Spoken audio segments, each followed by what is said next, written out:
আজকের মাছ বাজার আর আমার মাছ বাজারটা মোটামুটি বেশিরভাগ মানুষই যারা দেখে আমার প্রিয় আপু দিদি ভাইরা দাদা ভাইরা ভাইয়ারা সবাই কিন্তু অনেক বেশি পছন্দ করে। অনেক রকমের পদের মাছ থাকে তো দেখতে কিন্তু বেশ ভালোই লাগে, তাই না বলো? তার মধ্যে কয়েকজন আবার বলে আমরা নাকি কম দামিও মাছও খাই। ওই দিন একটা মাছের ভিডিও দিয়েছিলাম, একজন আমাকে কমেন্ট করেছে সব নাকি কম দামি মাছ। কম দামি মাছ কোনটা আমি সেটা জানি না। আসলে সত্যি কথা বলতে কি জানো তো, কোনো মাছের দামই কিন্তু আমি জানি না। একটা গড়ের একটা লাখ সাবানের দামও কিন্তু আমি এখন বর্তমানেও জানি না। লবণের প্যাকেট কত আছে তাও জানি না। সব কিছুর আমি দাম জানি না। তবে যেটা আমাদের পছন্দ হয় সেটাই কিন্তু আমরা খাই। আর সবার পছন্দের সাথে কিন্তু সবার পছন্দটা মিলবও না, এটা স্বাভাবিক। এক একজনের রুচি এক এক রকম, এক একজনের চয়েস এক এক রকম। পৃথিবীতে কিন্তু অনেক রকমের মানুষ আছে, মানুষ কিন্তু আমরা সবাই একই। তারপরও কেউ কারোর সাথে চেহারা মুখমণ্ডল কিন্তু মিলবে না, এটাও সেম সেই রকম। তার মধ্যে কোথায় যে কম দামি মাছ সেটা আমি জানি না। তবে যা আনে আমাদের ফ্রেশ মাছ একদম ভালো দেখেই মাছটাই আনে। ওই লোকটা মানে জানি না, একটা পুরুষ লোকই। তার মধ্যে সে কি দেখে বলল যে কম দামি মাছ খায় সেটা জানি না। তার মধ্যে কম দামি বেশি দামি সেটা বুঝি না। এই যে বাটা মাছটা কত তাও কিন্তু আমি জানি না, কিন্তু বাটা মাছটা আমার অনেক বেশি পছন্দ। পাতলা ঝুল বলো ভুনা বলো, শুধু ভাজি পেঁয়াজ ভাজি তারপর আম দিয়ে টক খেতেও কিন্তু বেশ ভালো লাগে। বাটা মাছটা একটু মিষ্টি মিষ্টি হয় সর্ষে বাটা দিয়ে।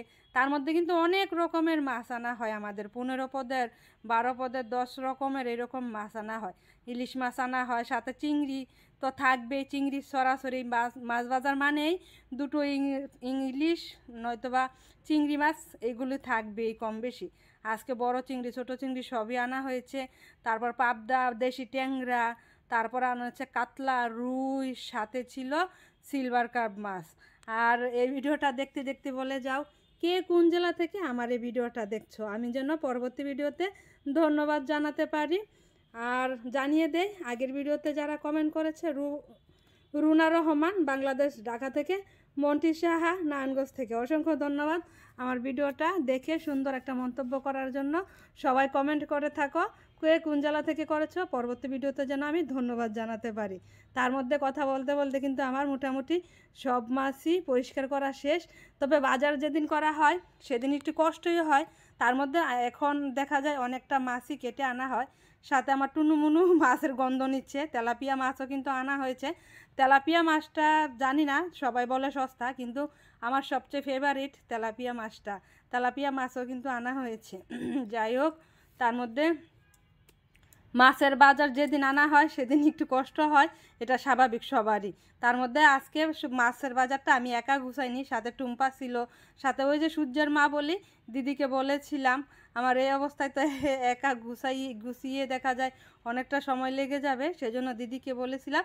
দিদি এসে আবার কিন্তু যে মাছগুলো কাটা ছিল না সম্পূর্ণ মাছ কেটে ধুয়ে একদম গুছিয়ে রেখেছিল।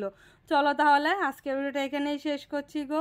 কালকে আবার দেখা হচ্ছে একই টাইমে আরও একটা নতুন ভিডিওর সাথে। সবাই আমার পেজের সাথে থাকবে।